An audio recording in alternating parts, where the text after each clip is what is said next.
Welcome to Double Standards with me, Afshin Rattansi. This week, with an Indigenous Canadian leader on hunger strike, we look at the energy-rich second-largest country on Earth. Why is Canada to the right of re-elected US President Barack Obama, and why does it insist on keeping the policies of George W. Bush alive?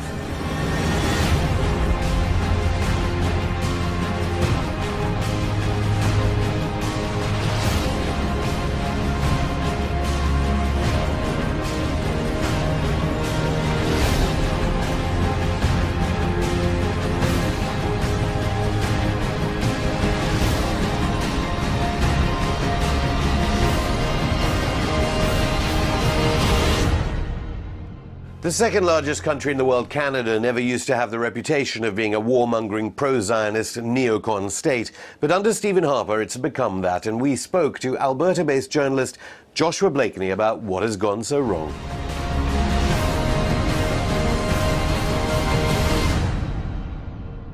Welcome, Joshua Blakeney. You've just flown in from Canada all the way for Double Standards. Well, no, to tell us a bit more about Canada. What's wrong with Mr. Harper?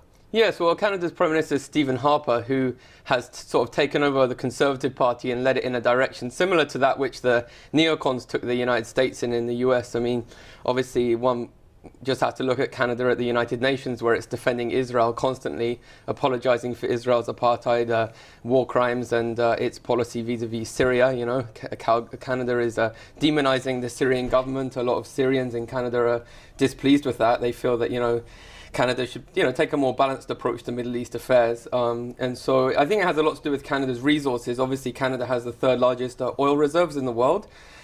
And so, some would say that Israel is trying to destabilize the Middle East currently. That was, it kind of makes it inhospitable for oil companies. And some would say, like in Iraq. You're based in Canada. The Canadian population at large, I once lived in Canada, actually. Oh, really? And I remember the right-wing press of old, with the Vancouver Sun on the west side and on the east side of Canada. Canadians themselves must realize they are, at the very least, making themselves targets because of Canadian pro-Zionist policy. Yes, well, I worked out the other day, because of course we have the first past the post system, and I worked out that of Canada's 34 million people, about 23 million didn't vote for Stephen Harper. I did the math the other day on my calculator. So we have to remember, under the first past the post system, so you have in our society like half of people are apathetic and don't vote. And of those who did vote, more than half didn't vote for Stephen Harper. Well, I know there have been elements of the Occupy movement and some great demonstrations, but, it is to the right of the Obama administration. I don't think the Canadian government even wanted troop withdrawal from Iraq. Mr. Harper did, or troop withdrawal from Afghanistan. Well, there is a strong Israel lobby in Canada, and I think what Zionists in Canada have done, because in the US, 1 in 3 Jews has been to Israel, so you could say 2/3 maybe aren't attached to Israel, and like Professor Norman Finkelstein has said that the Jewish youth aren't really, looking to Israel as a country they care about. But in Canada, it's like 2 out of 3 Jews have been to Israel. And so we have a strong Israel lobby, and that has kind of sold Eurocentrism, or tried to make Stephen Harper and John Baird, the Foreign Affairs Minister, kind of view imperialism.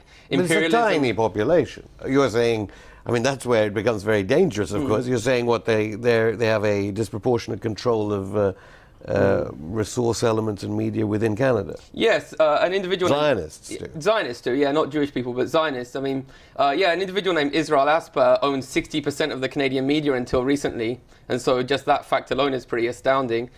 Professor James Petrus, when I was a sociology student, his books were required reading, and then I moved on to his works on Zionism, and he asserts that 30% of the Canadian economy is controlled by Zionists. And so, if you're with the Conservative Party, the party of the rich, you're going to want to align yourself with those who control 30% of the Canadian stock exchange. Capitalism's hierarchical, and thus it doesn't matter if you're a minority of the population. If you control a significant portion of the capital, then that's, we live in a system where economic power buys political power, right? And so it doesn't really matter if you're a minority. So there is an Israel lobby in Canada. How does this manifest itself in terms of attacks of minorities within Canada? Because to have a government that is obviously so polarizing in terms of these attitudes, How is that manifesting itself on the streets of Canada in the context of an economic crisis hitting Canada as well? You mean like xenophobia? Yeah, well, obviously there's Aboriginal peoples in Canada, and like the tar sand oil development is attacking their lands, you know, like, and they feel quite disgruntled with the government for dispossessing them.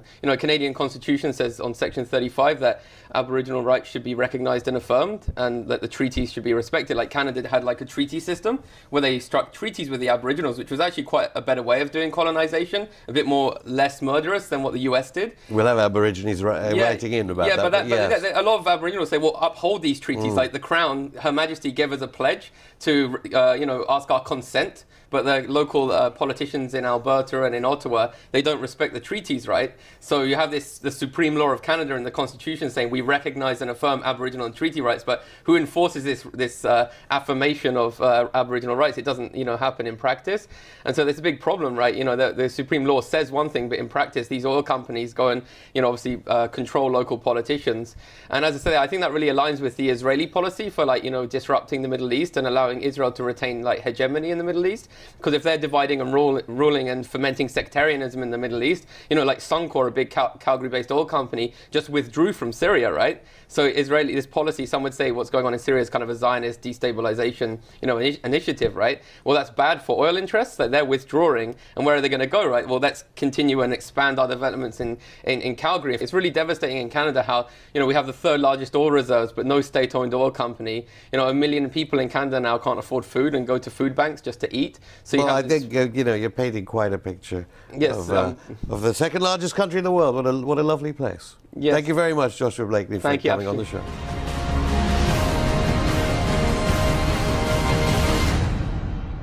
You can email us at comment@doublestandardtv.com. See you next week.